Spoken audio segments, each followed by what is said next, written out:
اعوذ باللہ من الشیطان الرجیم، بسم اللہ الرحمن الرحیم۔ رب اشرح لی صدری ویسر لی امری واحلل عقدۃ من لسانی یفقہوا قولی۔ سورۃ الشعراء میں حضرت ابراہیم علیہ السلام کی حیات طیبہ کا ایک واقعہ ہم نے پچھلی کلاس میں پڑھا۔ ابراہیم علیہ السلام کی خوبصورت دعا پر بات ختم ہوئی تھی۔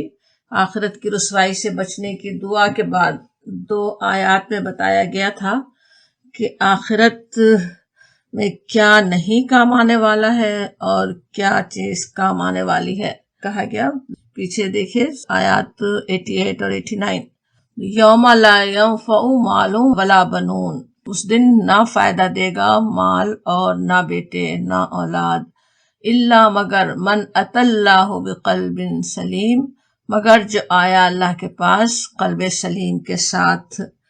قلب سلیم وہاں کام آنے والا ہے، کوئی اولاد اور کوئی چیز کام نہیں آنے والی، وہ بتایا گیا۔ اس واقعے میں ابراہیم علیہ السلام کے باپ اور اس کی قوم کا کردار بھی دکھایا گیا تھا، اور قلب سلیم رکھنے والے ابراہیم علیہ السلام کا بھی۔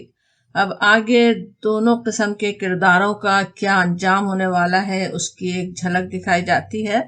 دیکھیے آیت نمبر 90۔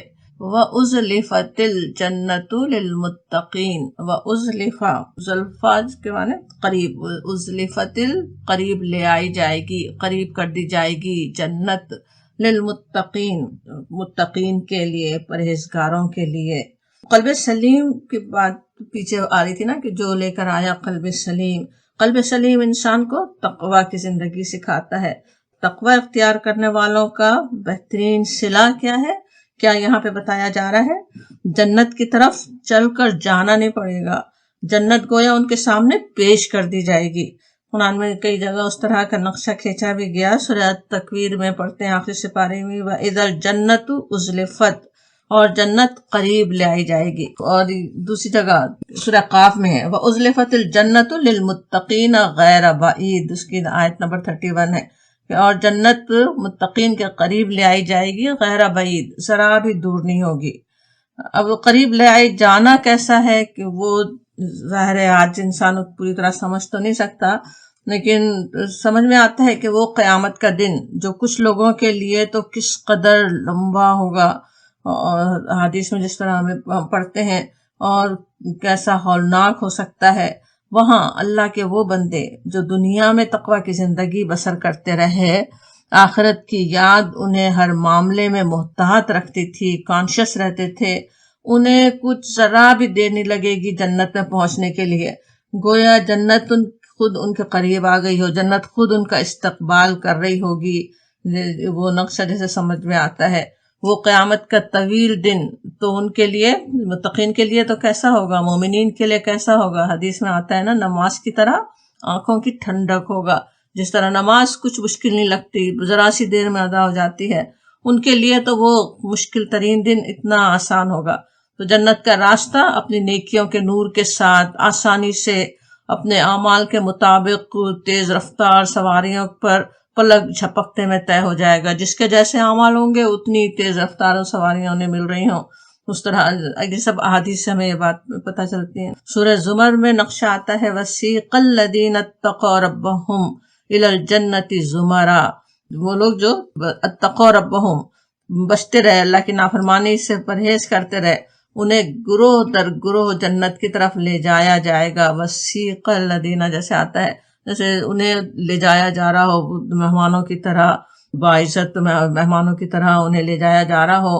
اور حتی اذا جاؤوہا وفتحت ابوابہا وقال لہم خزنتہا سلام علیکم طبتم فادخلوہا خالدین، اور جب وہ قریب پہنچیں گے تو کیا ہوگا کہ ان کے لیے جنت کے دروازے کھلے ہوئے ہوں گے، پہلے ہی کھولے جا چکے ہوں گے، اور اس کے منتظمین ان سے کہیں گے سلام ہو تم پر، بہت اچھے رہے، داخل ہو جاؤ اس میں ہمیشہ کے لیے۔ سورہ زمر میں وہاں پہ دوسرا بھی نقشہ کھینچا گیا دوزخ کا، کس طرح وہاں پہ دوزخ کے داروغہ ان کے ساتھ ڈانٹ ڈپٹ کر رہے ہوں، دروازے ان کے لیے کھولے جا رہے ہوں، اور یہاں پہلے سے کھلے ہوئے ہیں، بالکل ان کے لیے آسانی کے ساتھ وہ جنت کا راستہ ان کے لیے آسان ہو رہا ہے۔ اللہ کے نیک بندوں کے لیے تو اس سے بھی زیادہ قریب تر جنت ہو سکتی ہے کہ ان میں اور جنت میں صرف موت کا فاصلہ ہو، فوراً ہی جنت میں داخل کر دیے جائیں۔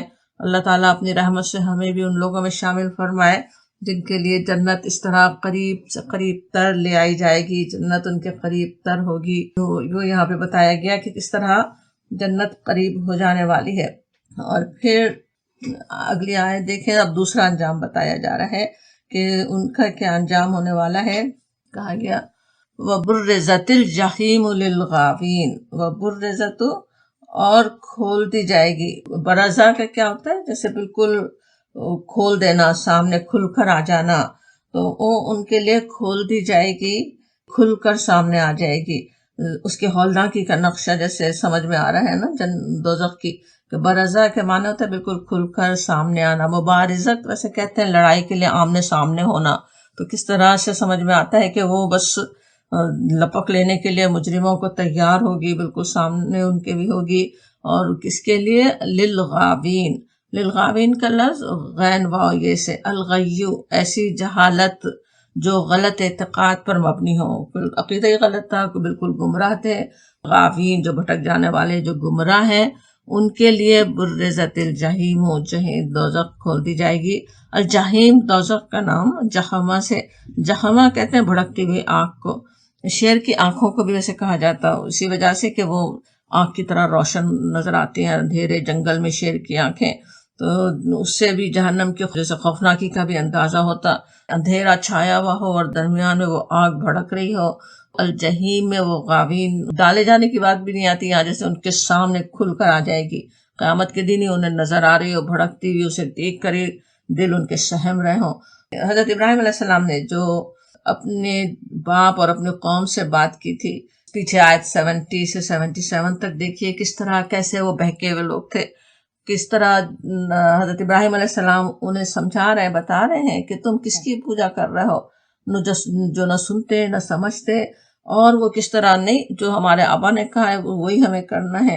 اور بالکل اسی طرح کی باتیں قریش بھی کر رہے تھے کہ انسانوں کی اکثریت تھی، بلکہ کس طرح کسی کے کہنے میں آ کر یا اپنے آبا و اجداد، اپنے گھر والوں کے طریقے پر آنکھیں بند کر کے چلتے ہوئے گمراہیوں میں بھٹکتی رہ جاتی ہے نا، وہ غاوین بن جاتے ہیں۔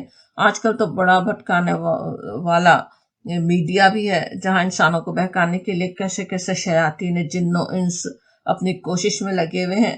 ایسے سب غاوین کے لیے، ایسے سب بہکے ہوئے لوگوں کے لیے، وہ جو انسان غلط بھروسے رکھتا تھا، ان سب کے لیے قیامت کے دن کی جھلک اللہ تعالیٰ نے دکھا دی کہ انسان ابھی سوچ لے کیا کر رہا ہے، کس راستے پر جا رہا ہے، جنت کے یا جہنم کے۔ ایک طرف وہ ہے متقین کا انجام، اور دوسری طرف یہ غاوین کا انجام۔ اور پھر آگے اور اس کا نقشہ تھوڑا سا آتا ہے، اور جہنم میں جانے والے الغاوین کا۔ وقیل لہم، آیت 92 دیکھیے، سورہ الشعراء ہم پڑھ رہے ہیں، آیت نمبر 26۔ وقیل لہم، اور کہا جائے گا ان کو، این ما کنتم تعبدون، این کہاں ہے، ما جو کنتم تھے تم، تعبدون تم پوچھتے، تم جو عبادت کرتے تھے وہ کہاں ہے۔ اب وہ جو جہنم میں جا چکے، اب ان کو پھر احساس دلایا جا رہا ہے کہ کیا وہ کرتے رہے تھے، کس کی وہ بندگی کر رہے تھے، وہ اب آج کہاں ہیں۔ وہ صرف مٹی پتھر کے بت بھی نہیں جنہیں دنیا میں انہوں نے خدا بنایا ہوا تھا، یا یہ بھی ہو سکتا ہے دنیا کے بندہ بنا ہوا تھا، یا دولت کا پجاری تھا، یا گزرے ہوئے اللہ کے نیک بندوں پر ہی بھروسہ رکھتا تھا، یا سال میں کبھی ایک بار کسی کے نام کی نیاز کروا کر آرام سے دنیا میں لگا ہوا تھا کہ بس ہو گیا بخشش کا سامان۔ ان سے پوچھا جائے گا، اینا ما کنتم تعبدون، کہاں ہے وہ جن کی تم اللہ کو چھوڑ کر عبادت کرتے تھے، جن پر تم بھروسے رکھتے تھے، وہ سب آج کہاں ہے، پوچھا جا رہا ہوگا۔ اور پھر دیکھیں اگلی آیت 93، من دون اللہ، کہ وہ ما کنتم تعبدون تھا نا اس میں، کہ جو جن کی تم عبادت کرتے تھے، من دون اللہ، اللہ کے سوا، اللہ کو چھوڑ کر جن کی تم عبادت کرتے تھے، اللہ کے علاوہ جن کی تم عبادت کرتے تھے، وہ کہاں ہیں آج، تمہاری مدد کے لیے کیوں نہیں آ رہے۔ حل کیا، ینصرونکم، ینصرونا، وہ مدد کر سکتے ہیں، یعنی جن کو تم پوچھتے تھے، جن کی تم عبادت میں لگے ہوئے تھے، جن پر تم بھروسے رکھ رہے تھے، کیا وہ مدد کر سکتے ہیں تمہاری؟ اور ینتصرون، یا بدلہ لے سکتے ہیں، بدلہ لینے پہ کیا وہ قدرت رکھتے ہیں. نصرہ سے ہے لفظ، ینصرونکم اور ینتصرون، مدد کرنا بھی ہوتا. جب استنصرہ کہیں تو مطلب ہوتا کسی شخص کی مدد کے لیے، اس کے کام آنا، انتقام لینا کسی کے لیے. تو کیا وہ تمہاری کچھ مدد کر سکتے ہیں؟ تمہارے لیے کوئی انتقام لے سکتے ہیں، کوئی بدلہ لے سکتے ہیں، تمہارے کچھ آج کام بنا سکتے ہیں؟ کسی کی مدد کرنے کے لیے ظالم سے بدلہ لینا اصل ہے استنصرہ. کیا وہ تمہاری کچھ مدد کر سکتے ہیں یا خود اپنا بچاؤ کر سکتے ہیں؟ اب سوچے وہاں پہ نہ مال و اولاد کام آنے والے، نہ وہ لوگ جن کے پیچھے اللہ کو چھوڑ کر وہ لگا رہا. قیامت میں ان جہنمیوں سے کیا کہا جائے گا؟ وہ آج ہمیں کیوں بتایا جا رہا ہے نا، وہاں پہ کیا بات ہوگی، ان سے کیا کہا جائے گا. آج قرآن میں ہمارے لیے اللہ تعالیٰ کو پتا تھا، آج ہم پڑھ رہے ہیں، ہم کو بتایا جا رہا ہے نا. کیوں بتایا گیا؟ آج ہی سوچ لیں، آج ہی انسان غور کر لے.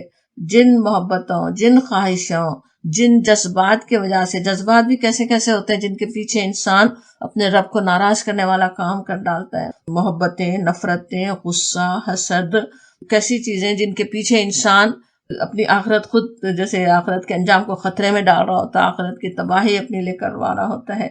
کل وہ سب کچھ کام نہیں آنے والے. کسی اور انسان کے لیے، خاندان کے لیے، دوست احباب کے لیے کیا ہو یا اپنے ہی نفس کے لیے، سب کیا ہے، خسارے کے سودے ہیں. وہ سب کہاں گئے؟ وہاں کوئی کام نہیں آنے والا. صاف صاف قرآن میں بتا دیا جاتا کوئی چیز وہاں کام نہیں آنے والی. اللہ کو چھوڑ کر جن کے پیچھے لگا ہوا تھا، اور ان کا پھر وہاں پہ کیا حال ہو رہا ہوگا. اور بتایا جاتا فَكُبْكِبُوا فِيهَا، آیت 94 دیکھیں. فَكُبْكِبُوا جو ہے کہ کاف بے سے لفظ ہے کبا. کبا کے معنی برتن کو الٹا کرنا. کبا فلانا کہیں تو مطلب ہوتا ہے کسی کو منہ کے بل گرا دینا. اب کبا کہیں تو اس میں لفظی تکرار بھی آ گئی، تو اس سے معنی میں شدت پیدا ہو جاتی ہے.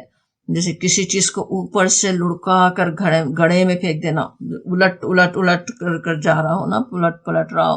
ایک دفعہ لڑکانا نہیں بلکہ، اور اوندھا کرنا ہی نہیں بلکہ کرتے چلے جانا، وہ سمجھ میں آتا ہے.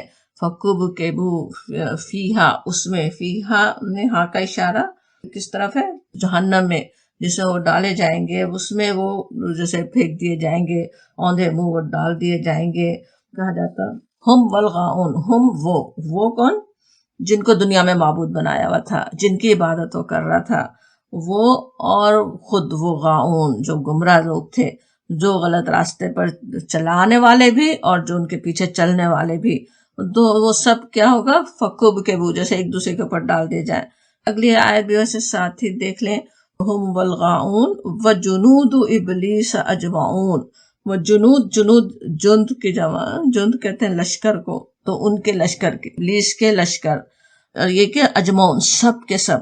اور وہ سب کے سب کون ہیں؟ وہ چاہے ابلیس کے لشکر جنوں میں سے ہوں یا انسانوں میں سے. انسانوں سے بھی کام لیتا ہے نا ابلیس. شیاطین خود بہکتے ہیں، جو ان کی پیروی کر رہے ہوں وہ بھی پیروی کرتے کرتے بالکل خود بھی وہ بھی شیطانی بن رہے ہو، تو وہ بھی شیطانی کام ہی کرتے ہیں.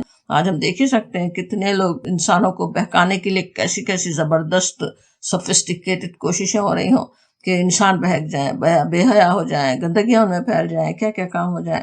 وہ سارے جو جنود و ابلیس ہیں، وہ سارے جو بہکانے والے ہیں، وہ سارے جو لشکر ہیں، انہوں نے بے حیائی پھیلا کر لوگوں کو سیدھے راستے سے ہٹانے کی کوشش کی ہو، لوگوں پر ظلم و ستم کر کے لوگوں کے لیے اسلام پر قائم رہنا مشکل بنا رہے ہوں، یا انٹرٹینمنٹ کے نام پر بھی میڈیا، فلسفی، اکیڈیمیا کے نام پر لوگوں کو مذہب سے بدظن اور دور کر رہے ہوں. کیسی کیسی کوششیں ہوتی، بڑی علمیانہ دکھ رہے ہوں آرٹیکل اور مضامین کہ بہت ہی علم کے ساتھ ہم بات کر رہے ہیں، اور اس سے لوگوں کو کیسے بے وقوف بنا رہے ہوتے، مذہب سے بیزار کر دیں، اللہ سے بیزار کر دیں. اب ان سب کا پھر کیا انجام ہونے والا ہے وہ بتایا جا رہا ہے.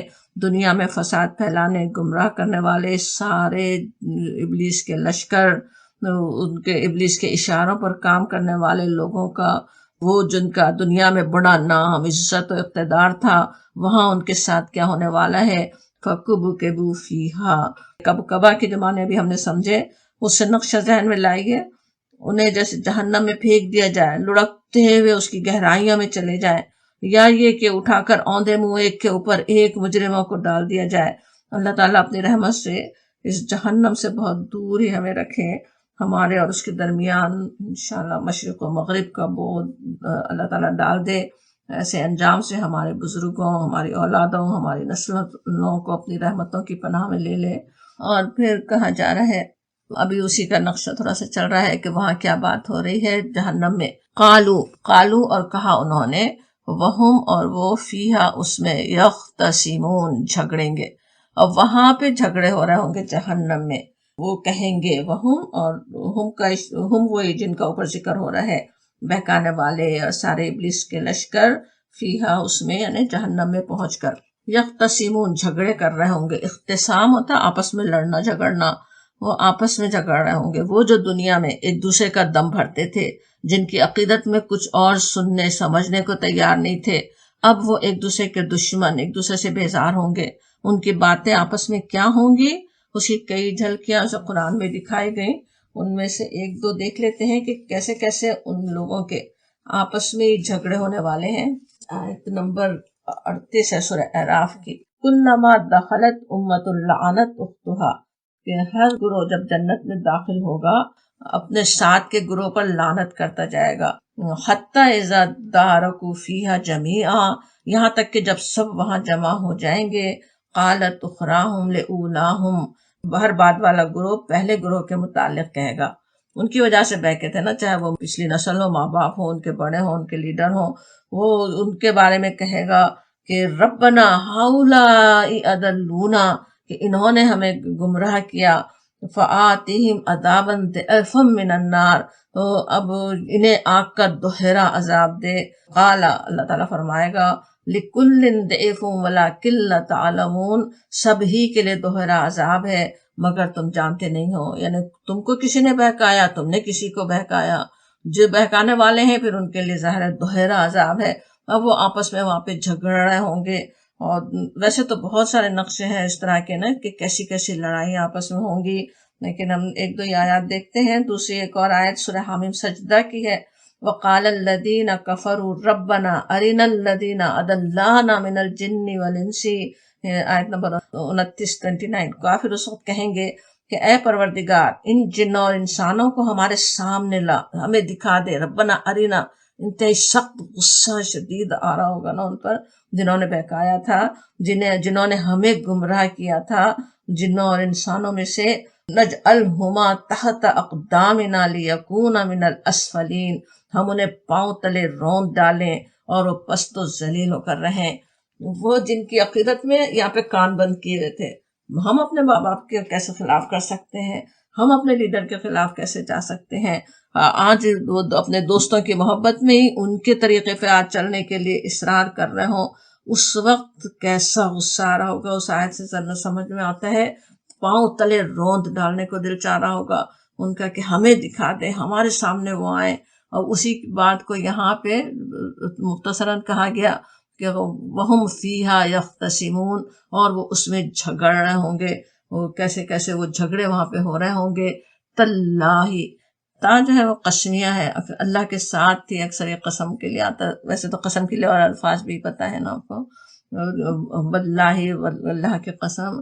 اور یہاں پہ تاللہ زیادہ زور دینے کے لیے قسم اللہ تعالیٰ کی کھا رہے ہیں، قسم اللہ کی، ان کن لفی ضلال مبین، کہ بے شک ہم تھے صریح گمراہی میں، ہم بالکل بہکے ہوئے تھے، ہم گمراہ تھے۔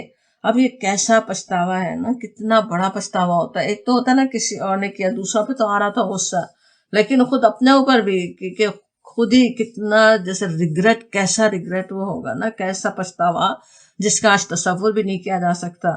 ایسی ہولناک زبردست قسم کی آگ، وہ جہنم دہکتی نظر آ رہی ہو، اس میں ہمیشہ ہمیشہ کے لیے داخل ہو چکے ہوں، اور وہاں پہنچے اس لیے کہ خود ہی دنیا میں غلط کر رہے تھے، اپنے خیر خواہوں سے لڑ رہے تھے، اپنے انبیاء کے پیچھے وہ ان کی مخالفت کر رہے تھے، اور دنیا میں خود غلط کرتے رہے، ان کی خود اپنی پریارٹیز غلط تھیں، جن کی بات ماننا نہیں چاہیے تھا ان کی مان رہے تھے، بھلائی کی طرف بلانے والوں سے منہ پھیرتے رہے۔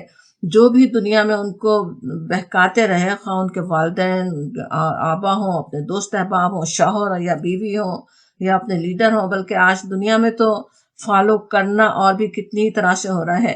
کس کے اکاؤنٹ کو آپ کس فورم میں فالو کرتے ہیں، وہ آپ کو کہاں لے جا رہا ہے، اپنے کون سے خیالات آپ پر ٹھونس رہا ہے، یا کم از کم وقت کا ضیاع کرتا چلا جا رہا ہے. تو جس کو بھی فالو کر رہے تھے دنیا میں، کیوں ہم نے کیا، ہم ان کے پیچھے کیوں گئے، کیوں گمراہی میں ہم گئے، وہ پچھتا رہے ہوں گے. اللہ ہی کہہ کر کے جیسے انتہائی شدید طریقے سے اپنے اوپر ہی انہیں سخت جیسا غصہ آ رہا ہو. ہم تھے لفی دلال، تاکید کا ہے نا کہ ضرور ہم تھے دلال مبین، سری گمراہی میں. وہ سری گمراہی میں پڑے ہوئے لوگوں کو اللہ تعالیٰ نے یہ بتا دیا یہاں پہ کہ وہ پچھتاوا، وہ کیسا وہاں پہ پچھتاوا ہونے والا ہے. وہ اس وقت اپنا سر پیٹ رہے ہوں گے کہ ہم ہی گمراہی میں تھے. اور کب تھے گمراہی میں؟ اذ جب نسویکم، نسوی سین واؤ سے برابر کرنا، تو اذ نسویکم جب ہم برابر ٹھہراتے تھے تم کو. یہ جو اوپر جھگڑا ہو رہا تھا نا، یختصمون، اپنے معبودوں سے وہ جھگڑ رہے تھے، ان سے مخاطب ہو رہے ہیں. نسویکم جب ہم برابر ٹھہراتے تھے، برب العالمین، رب العالمین کے برابر جب ہم تم کو ٹھہرا رہے تھے. رب العالمین کا جو مقام ہے وہ ہم تمہیں دے رہے تھے. برابری کا درجہ دینا صرف ان کے آگے سر جھکانا ہی نہیں ہوتا کہ ہم تمہاری عبادت کر رہے تھے، بلکہ اکثر تو کٹر سے کٹر مشرکین بھی اللہ کا درجہ کم از کم تھیوری میں تو سارے خداؤں سے بڑا ہی رکھتے ہیں، لیکن کہاں رب العالمین، اس کا کیسا شکر، اس سے کیسا تقوی اور اس کی کیسی اطاعت ہونی چاہیے، وہ مقام کسی اور کو دے دینا، بلکہ اس کی کسی صفت میں بھی کسی اور کو شریک کر دینا، وہ بھی اس کو برابری کا درجہ ہی دے دینا ہے. جیسے رازق کسی اور کو سمجھ لینا، اللہ کی دی ہوئی نعمتوں کو اپنے زور بازو سے اپنی عقل مندی کا نتیجہ سمجھ لینا، یہ بھی برابر ہی کر دینا ہے. سورہ کہف میں آنے والے واقعہ یاد ہوگا باغ والے کا، کس طرح وہ پچھتاتا ہے. پہلے تو اپنا ہی اترا رہا تھا کہ میں نے یہ کیا، میرا پاس یہ ہے، میرا درجہ بڑا ہے تجھ سے، اور بعد میں کہتا ہے کہ کاش میں نے شرک نہ کیا ہوتا. تو اپنی عقل پہ زوم ہو، اپنی عقل مندی پہ اپنے آپ کو کچھ سمجھ رہے ہوں، وہ بھی کیا ہے جیسے برابر کر دینا. یا کسی اور کو عالم الغیب سمجھ لینا، جیسے اللہ رب العالمین السمیع العلیم اور الخبیر ہے، کسی اور کے بارے میں وہی گمان رکھ لینا جیسے وہ بھی کچھ سن سکتا ہے، وہ کچھ جان سکتا ہے، یا وہ خبر رکھتا ہے، یا ہماری دعا سن رہا ہے، یا ہماری بات سن رہا ہے، سبھی اس میں آتا ہے. ایک اور بھی مفہوم ابن کثیر جیسے بیان کرتے ہیں اپنی تفسیر میں، وہ بھی بہت اہم ہے. وہ کہتے ہیں نسویکم برب العالمین، معنی بیان کرتے ہیں کہ ہم تمہارے احکام کی اس طرح اطاعت کرتے رہے جس طرح رب العالمین کی کرنی چاہیے تھی. وہ بھی برابر کر دینا ہی ہے نا، کسی اور کی اطاعت ایسی کرنا جیسی اللہ کی ہونی چاہیے. آج انسان بھی نہ ہو جو سامنے جس کی اطاعت کر رہا، لیکن انسانوں کے بنائے ہوئے فلسفوں، ان کے قوانین، ان کے طریقوں کو وہ مقام دے دینا جو اللہ تعالیٰ کے احکامات کو، اس کی کتاب کو، اس کی شریعت کو دینا چاہیے تھا. تو وہ بھی کیا ہوا، بالکل برابر کر دینا ہی ہے نا. اس نسویکم جب ہم نے برابر کر دیا تھا رب العالمین کے، تمہیں برابر کر رہے تھے. اب دوزخ کے اندر یہ جھگڑے ظاہر پتھر مٹی کے بتوں سے تو نہیں ہوں گے، جنوں اور انسانوں ہی کے آپس میں ہوں گے، اور بھی کیا کیا انہیں پچھتاوے ہو رہے ہوں گے. آگے آتا ہے دیکھیے آیت 99، وما، اور نہیں، ادلنا، گمراہ کیا ہم کو، الا المجرمون، سوائے مجرموں کے، کہ ہمیں گمراہ کرنے والے خود مجرم تھے. دنیا میں آنکھیں بند تھیں، آنکھوں میں پردہ پڑا ہوا تھا، انہیں مجرم سمجھنے کے بجائے ان کی عقیدت مند بنے ہوئے تھے اور وہ انہیں گمراہ کر رہے تھے. وما اضلنا، انہیں گمراہ کیا مگر مجرموں نے، وہ ہمیں گمراہ کرتے رہے. احزاب میں آتا ہے وقالو، وہ کہیں گے کہ وہاں پہ جس طرح جھگڑ رہے ہوں گے اس کے لیے وہاں پہ کہا جاتا وقالو ربنا انا اطعنا سادتنا وکبراءنا. یہ سب جو کیا آواز آ رہی، کس طرح لگتا نا جس سے وہ انتہائی جیسے پریشانی میں، غصے میں، جیسے فریاد کی طرح زور سے بات کر رہے ہوں، اے ہمارے پروردگار، ہم نے اپنے بڑوں کی اطاعت کی، سادتنا، اور انہوں نے کیا کیا، عدلون السبیلا، اور انہوں نے ہم کو سیدھے راستے سے بھٹکا دیا۔ ربنا، اے ہمارے پروردگار، آقہم ضعفین من العذاب والعنہم لعنا کبیرا، اے رب ان کو 2 گنا عذاب دے اور ان پر سخت لعنت فرما۔ بالکل وہی بات، اسی طرح کا جھگڑا کہ وہ جو کیسے مجرم تھے، وہ ہمیں بھٹکا رہے تھے، ہمیں دھوکے دے رہے تھے اور ہم ان کے پیچھے چلتے رہے۔ دونوں طرف سے پچھتاوے ہوں گے، اپنے اوپر بھی اور ان کے اوپر بھی۔ اور اس وقت تو پھر اب کیا ہونے والا ہے، فما لنا من شافعین، پس نہیں ہمارے لیے کوئی سفارش کرنے والا، اب نہ ہمارا کوئی سفارشی ہے۔ اب وہاں کا حال اپنا بتا رہے ہیں۔ دنیا میں بڑے بھروسے تھے کہ کوئی شفاعت ہو جائے گی، مشرکین کو بھی بہت، کفار مکہ تھے انہیں بھی کیا بھروسے ہوتے تھے، وہ فرشتوں کے ناموں پہ ہی وہ دیویاں اکثر بناتے تھے، اور جیسے وہ فرشتے قیامت کے دن کام آ جائیں گے، یا کسی کو بزرگوں پہ ہی بھروسہ ہے، کسی کو اپنے انبیاء پر ہی بھروسہ ہے کہ بس ہم نے ان پہ ایمان لانے کا دعویٰ کر لیا اور بس وہ تو بخشوا دیں گے۔ وہاں پہ پتہ چلے گا کہ جو کچھ جرم کر رہا ہے اس کو تو اب بھگت نہیں ہے، اب کوئی شفاعت کرنے والا نہیں ہے۔ فما لنا من شافعین ولا صدیق حمیم، صدیق کہتے ہیں سچا اور وفادار دوست، دوستی نبھانے والا۔ صدیق اس سے زیادہ مبالغے کا صیغہ ہے، لفظ ہم جانتے ہیں۔ ولا صدیق حمیم ایسے کہتے ہیں، ہمہ کے معنی ہوتے گرم کرنا، حمیم گرم جوشی دکھلانے والا۔ جب صدیق حمیم کہے تو کیا مطلب ہوا، وہ قریبی دوست جو دنیا میں ایک دوسرے پر مرتے تھے، ہر مشکل میں ساتھ دینے والے، کام آنے والے، جن کو وہ سمجھتے رہے، اب وہاں پہ وہ کوئی کام نہیں آنے والے۔ ولا صدیق حمیم، کوئی نہیں ہے جو کام آئے۔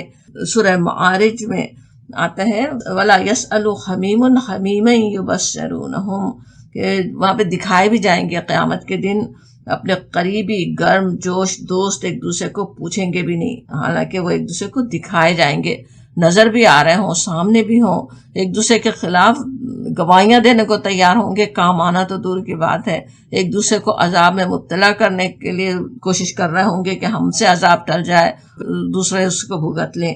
تو وہ حال ہوگا، وہاں وہ پچھتا رہے ہوں گے کہ اب کوئی پوچھنے والا نہیں ہے۔ دوستیاں وہاں پہ آخرت میں تو اصل میں صرف متقین ہی کی باقی رہیں گی، جیسے سورۃ الزخرف میں کہا گیا الاخلاء یومئذ بعضهم لبعض عدو الا المتقین، کہ اس دن دوست ایک دوسرے کے دشمن بن جائیں گے، اوپر جو حال ہم دیکھ رہے تھے، اور یہ کہ سوائے متقین کے، یعنی متقین ہی ہوں گے جو ایک دوسرے پر سلامتیاں بھیج رہے ہوں، ایک دوسرے کے سے لیے ان کے دل صاف ہوں، ایک دوسرے کے سامنے آمنے سامنے بیٹھے ہوئے ہوں، ایک دم بہترین وقت ایک دوسرے کے ساتھ گزار رہے ہوں۔ لیکن ان کے علاوہ، متقین کے علاوہ تو کیا ہوگا، سب ایک دوسرے کے دشمن بن جائیں گے۔ سورہ معارج کی جو آیت ابھی ہم یاد کر رہے تھے، اسی میں پیچھے تو اپنے ہی رشتہ، سارے رشتہ داروں کے بھی نام آتے ہیں، اتنے قریبی رشتے جو ایک دوسرے کے اتنے کام آنے والے، جن پہ بھروسہ رکھتے ہیں، ان میں سے سب چاہیں گے کہ ایک دوسرے کو فدیے میں دے دیں اور خود بچ جائیں۔ یہ وہاں پہ حال ہونے والا ہے۔ اور کیا اس وقت ان کی تمنا ہوگی، یہ تمنا بھی کئی جگہ قرآن میں آتی کہ وہ کہہ رہے ہوں گے فلو، بس کاش، انا لنا، یہ کہ ہوتا ہمارے لیے، کرتن، ایک بار پھر، یعنی ایک بار پھر دنیا میں جانا ہو، فنکونا من المؤمنین، بس ہم ہوتے مومنین میں سے، کہ ہمیں ایک دفعہ اور موقع مل جائے، کاش ایک دفعہ اور پلٹنے کا موقع مل جائے تو ہم مومن ہوں۔ دوزخ میں جانے والوں کی سب سے بڑی تمنا یہ ہوگی، ایک اور موقع مل جائے، ہم صحیح کام کر کے دکھا دیں گے۔ لیکن اللہ تعالیٰ جو علیم خبیر ہے، اس کا فرمان ہے سورہ انعام میں جیسے آتا ہے وَلَوْ رُدُّوا لَعَادُوا لِمَا نُهُوا عَنْهُ، اگر انہیں واپس بھیجا گیا تو وہی کچھ کریں گے جس سے انہیں منع کیا گیا تھا۔ اللہ تعالیٰ جانتا ہے وہ کرنے والے جو کام انہوں نے پہلے کیا، اگلی دفعہ بھی بھیجا گیا وہی کریں گے۔ بالکل جیسے کوئی نکما اسٹوڈنٹ ہو، وہ جس نے امتحان کی تیاری نہیں کی، ایک دن پہلے امتحان آگے بڑھنے کی دعائیں التجائیں کر رہا ہو اور آگے بڑھ جائے تو کیا ہوگا، پھر وہی اتنے مشغلوں میں لگ جائے۔ اسی طرح ان جہنمیوں کو بھی ایک اور موقع دیا بھی گیا تو وہی کریں گے جو کرتے رہے تھے، اللہ تعالیٰ فرماتا ہے۔ تو لیکن وہاں وہ تمنا ہے، وہ حسرتیں ان کی زبان پہ آ رہی ہوں گی کہ کاش ایک اور موقع مل جائے تو ہم پھر مومن بن کے دکھا دیں، ہم بالکل صحیح صحیح کام کریں، وہ کام ہم وہاں پہ کر لیں۔ اب وہاں جا کر تو کوئی پلٹنے والا نہیں، خواہ کتنی حسرتیں کریں، کتنی اللہ سے التجائیں بھی کر لیں، لیکن جنہیں پلٹنا ہے وہ تو یہ آیت پڑھ کر ہی، دوزخ کا یہ حال جان کر آج ہی پلٹ سکتے ہیں۔ آج ہی موقع ہے، آج اپنی زندگی کی ڈگر کو، آج اپنے مشغلوں کو، آج اپنی چاہتوں کو، اپنی پریارٹیز کو، اپنی سوچوں تک کو بدلنے پر ہم پوری قدرت رکھتے ہیں۔ آج ہم کوشش کر سکتے ہیں اور آج ہی کر سکتے ہیں، کل کا نہیں پتا۔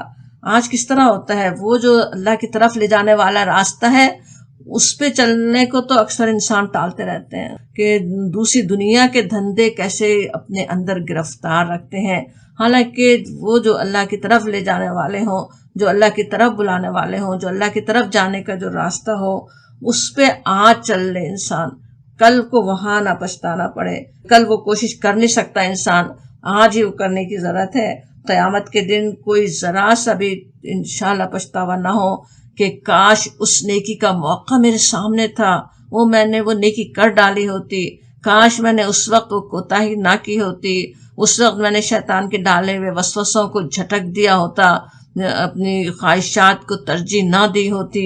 کس طرح ہوتا ہے نا کہ کیسے اگر اللہ کا ذکر، اللہ کی یاد میں کمی ہو، شیطان کیسے وسوسے ڈالتا ہے، کس طرح ترغیب دیتا ہے، اور انسان اس کی بات مان کر کس طرح غلط کام یہاں پہ کر سکتا ہے جو آخرت کو برباد کر دیں۔ تو پھر وہاں وہ پچھتاوے ہو رہے ہوں گے۔ وہ سارے وہ جو جنود ابلیس کا پیچھے ہم پڑھ رہے تھے، ان پہ غصہ وہاں آ رہا ہوگا۔ آج اس ابلیس کو دھکے دینے کی ضرورت ہے، آج اس کو سمجھنے کی ضرورت ہے، اس کے وسوسوں کو۔ آج اس سے بچنے کے لیے اپنے رب کے ذکر کے قلعے میں آنے کی آج ضرورت ہے، اس کی باتوں میں آنے کے بجائے اس کی وجہ سے کچھ غلط کام کر دینے کے بجائے۔ اللہ تعالیٰ نے جو آج صلاحیتیں، مواقع دیے ہوئے ہوتے ہیں، وہاں کیسے وہ پچھتاوے ہو سکتے کہ کاش میں نے وہ صلاحیتوں کو صحیح استعمال کیا ہوتا، صحیح کام کیا ہوتا۔ اور اس طرح کے کتنے ہی پچھتاوے آخرت میں ہو سکتے ہیں۔ اس سب کا ازالہ ابھی تو ہمارے ہاتھ میں ہے۔ موت کا پروانہ آنے سے پہلے اللہ تعالیٰ اپنی رحمت سے ہمیں توفیق دے کہ ہم موت کے آنے سے پہلے اس کی تیاری میں لگ جائیں، وہاں پچھتانا نہیں پڑے، وہاں کوئی ریگریٹس نہ ہو۔ اور پھر کہا جاتا ان فی ذالک لآیا، ان سے بات شروع ہوتی کہ بے شک، فی ذالک اس میں لآیا، لا جو ہے تاکید کا امفسس کے ساتھ بات کہی جا رہی ہے۔ اب یہ آیت اور اگلی آیت 103 اور 104 یہ وہ آیات ہیں جو بار بار اس سورے میں آ رہی ہیں۔ پیچھے بھی ہم پڑھ بھی چکے ہیں، سمجھ بھی چکے ہیں، آگے بھی وہ آیات آتی رہیں گی ہر واقعے کے بعد۔ اور بار بار کیوں آ رہی ہیں؟ اس لیے کہ اس پہ ہم بار بار غور کریں، ہم اس کے بارے میں سوچیں۔ اور اب یہ واقعہ سنانے کے بعد ابراہیم علیہ السلام کا واقعہ چل رہا تھا وہ، اور اس کے بعد پھر کچھ اور بات ہوئی جو آخرت کی جھلکیاں ہم نے دیکھی، اور پھر کہا جا رہا ہے کہ اس میں ان فی ذالک لآیا، ذالک یعنی وہ ابراہیم علیہ السلام کے واقعے میں گزشتہ آیات میں لآیا، آیات خود نشانی بڑی چیز ہے کہ اللہ کی نشانی سائن ہو، اور اس کو نام کی تاکید کے ساتھ کہا جائے تو جیسے زبردست نشانی، بڑی نشانی۔ کس کے لیے؟ قرآن کے مخاطبین کے لیے، اس وقت قریش کے لیے، آج بھی جو ان آیات کو سن پڑھ رہے ہوں ان سب کے لیے ان آیات میں ایک بڑی نشانی ہے۔ قریش کے لیے تو کیسی بڑی نشانی تھی، حضرت ابراہیم علیہ السلام سے رشتہ ہونے کی بنا پر انہیں دنیا میں اس وقت کیسا مقام حاصل تھا۔ وہ قریش جو ابراہیم علیہ السلام کی اولاد ہونے پر کیسا فخر رکھتے تھے، اور اچھی طرح جانتے تھے کہ ابراہیم علیہ السلام اللہ کے رسول تھے، صحیح ہدایت پر قائم تھے، اور اس واقعے کی روشنی میں وہ اپنے آپ کو دیکھ سکتے تھے۔ ابراہیم علیہ السلام کے ساتھ ان کے قوم نے جو کچھ کیا وہ خود وہ نبی صلی اللہ علیہ وسلم کے ساتھ کر رہے تھے اس وقت۔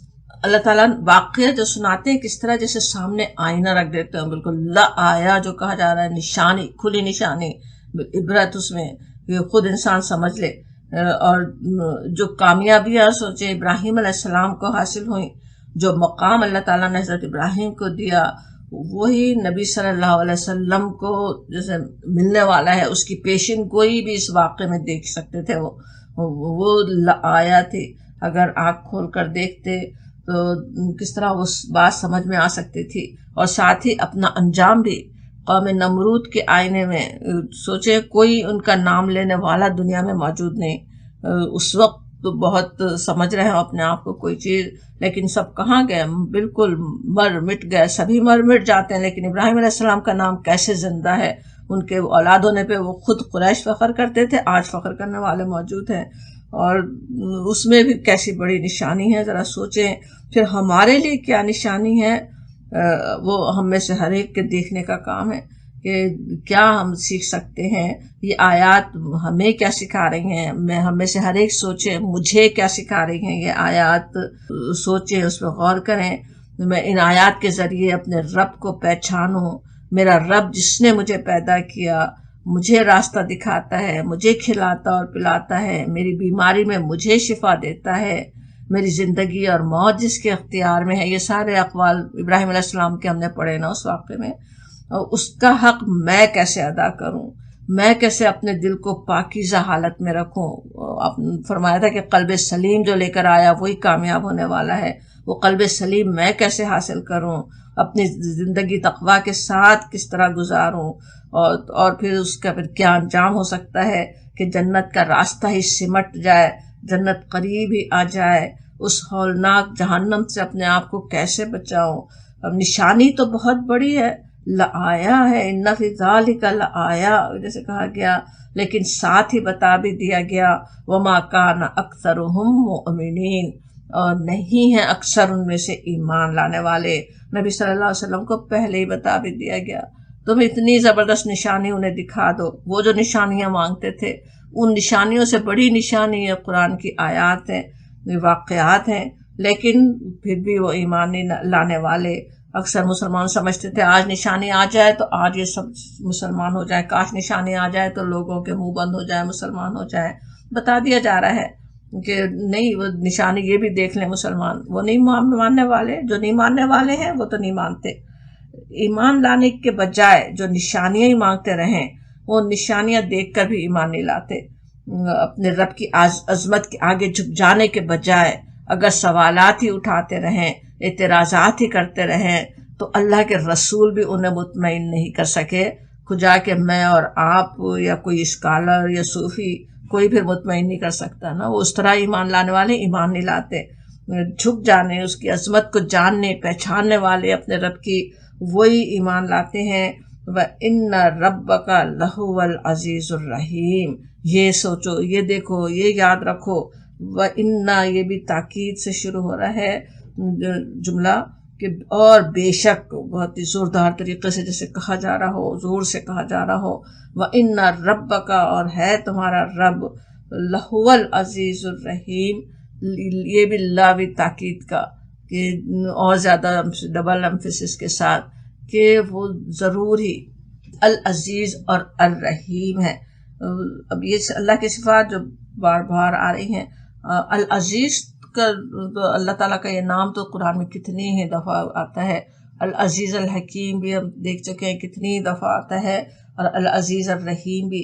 اب یہاں پہ اس صورت میں بار بار العزیز الرحیم کی صفات آ رہی ہیں، وہ کیا سمجھانے کے لیے؟ وہ جو العزیز ہے، غالب ہستی ہے، مکمل اقتدار اور طاقت رکھنے والی، اگر وہ ظالموں کو پکڑنا چاہے کوئی انہیں اس پکڑ سے بچا نہیں سکتا۔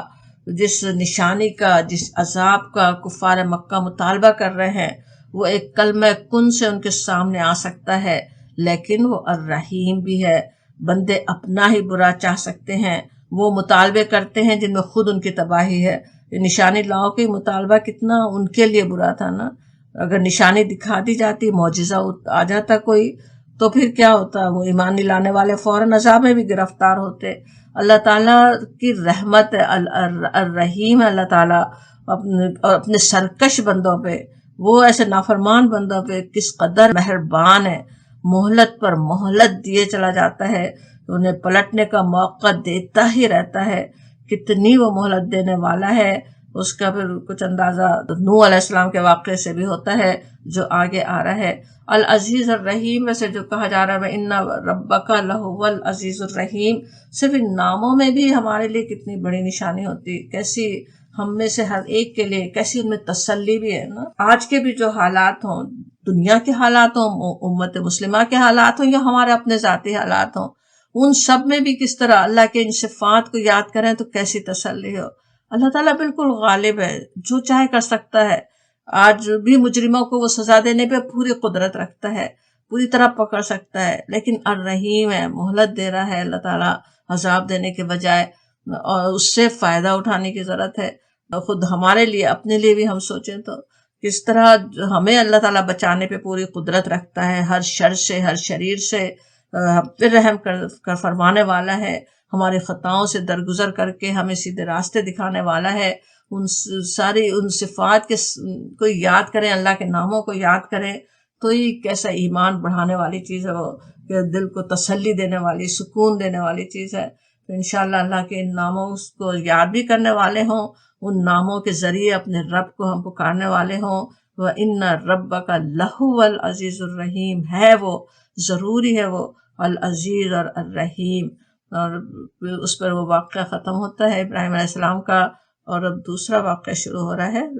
تو یہ بھی ہو سکتا ہے کہ ہم یہیں ختم کر دیں، اگرچہ 11 منٹ باقی ہیں. تو آخر دعوانا الحمدللہ رب العالمین.